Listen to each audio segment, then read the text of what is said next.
भरोसा कार्ड? यह क्या बला है? बीजेपी भरोसा कार्ड क्यों बांट रही है?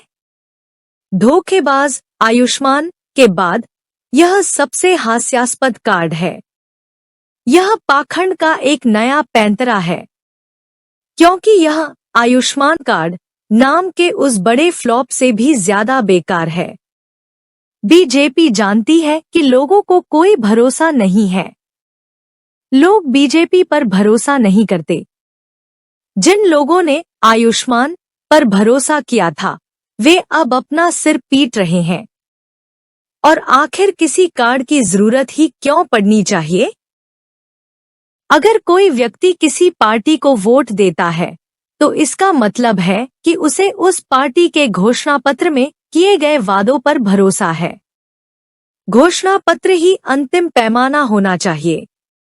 अगर लोगों को भरोसा होगा, तो वे वोट देंगे। फिर इस अतिरिक्त कार्ड की क्या जरूरत है? क्या ऐसा इसलिए है क्योंकि लोगों को बीजेपी के घोषणा पत्र पर भरोसा नहीं है? क्या लोगों को मोदी और शाह के झूठे दावों पर भरोसा नहीं है?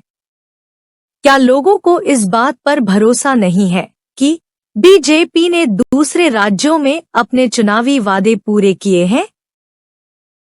तो जब लोगों को बीजेपी पर ही भरोसा नहीं है, तो क्या वे किसी अतिरिक्त कार्ड पर भरोसा करेंगे? अगर आपके घोषणा पत्र की विश्वसनीयता शून्य है, तो फिर कोई कार्ड लोगों का अतिरिक्त भरोसा कैसे जीत सकता है? अंतिम बात या निचोड़ यही है, प्रधानमंत्री का पढ़ा लिखा होना जरूरी है। गृह मंत्री का पढ़ा लिखा होना जरूरी है। पार्टी के नेताओं का पढ़ा लिखा होना जरूरी है। दुर्भाग्य से शिक्षा और बीजेपी का आपस में कोई मेल नहीं है। दोनों एक दूसरे के बिल्कुल विपरीत हैं।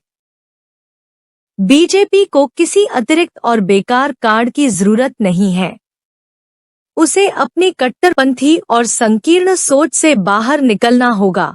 कुछ समुदायों और धर्मों के प्रति घृणा से ऊपर उठना होगा और अपनी धर्मनिरपेक्षता विरोधी व संविधान विरोधी पार्टी दर्शन के बजाय शिक्षा, विकास और तरक्की पर जोर देना होगा।